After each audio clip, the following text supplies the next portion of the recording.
I didn't raise my voice when the HOA president leaned across the table and told me I was trespassing on community property. Her words were sharp, rehearsed, like she had been waiting weeks to finally say them out loud. The lawyer, some fresh-faced kid they probably found through a neighbor's referral, tried to look tough, but his hand kept twitching near the stack of papers he hadn't actually read. I didn't bother arguing. I just slid a leather folder across the table, slow enough that every eye in the room followed it. Inside wasn't a petition, not another cease and desist, not even the survey maps I had been teasing them with for months. No, this was the full tract title, counter-certified, signed and stamped, showing that every acre of land their precious HOA was built on traced back through a deed my grandfather purchased in the 1950s. Watching the president's jaw tighten as she realized the HOA didn't own so much as the patch of grass under the meeting table was the closest thing to satisfaction I've felt in years. And I didn't need to say a single word. Back before all this nonsense started, life out here was exactly what I'd been looking for. I came back after my father passed, partly because I needed some place quiet, partly because I wanted to see if I could salvage the cabin my grandfather left behind. It wasn't anything glamorous, just cedar siding weathered down to silver, a tin roof that sang when the rain came heavy, and a deck that leaned about an inch too far toward the pines. But it was ours, tucked between the ridge line and the lake, the kind of place you go when you want the world to leave you alone. My days were slow in the best way possible. I'd clear brush in the mornings, fish in the afternoons, and sit on the porch with coffee as the sun dropped behind the ridge. It wasn't about investing in property value or beautifying the neighborhood. I wasn't chasing HOA newsletters or bake sales. I just wanted peace. That was the whole point. The first sign of trouble came on a bright Saturday morning when I found a neon orange violation notice taped to the shed door. According to the HOA, my little tool shed was an unauthorized structure that threatened the uniformity of the community. I laughed at first, thinking it was some clerical mistake. The shed had been standing since before most of these people were even born. My grandfather built it out of rough-cut boards in '62, long before there was a community here at all. Still, the letter was clear: remove the shed or face escalating fines. I crumpled it up and tossed it on the workbench, but something in my gut told me this wasn't going to be a one-off. Sure enough, within a week they sent another letter, this one with numbers, daily penalties, threats of liens, and language about property seizure. Property seizure. Over a shed. At first, I did the neighborly thing. I wrote back.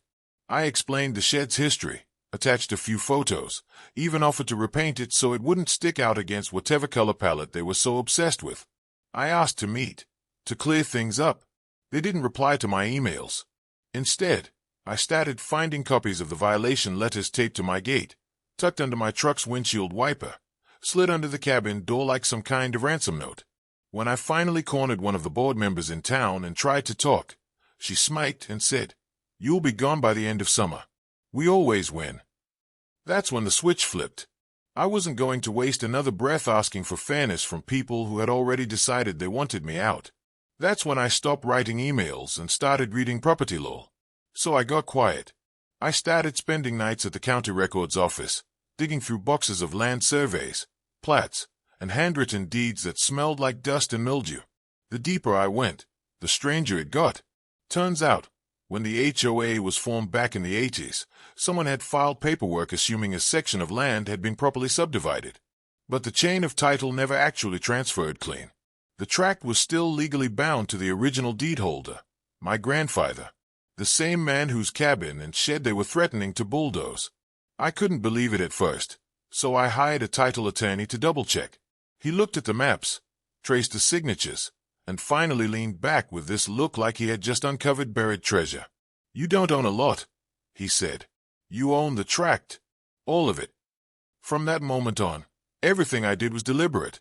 I cataloged every notice they posted, photographed every envelope, kept every voicemail in a neat little folder.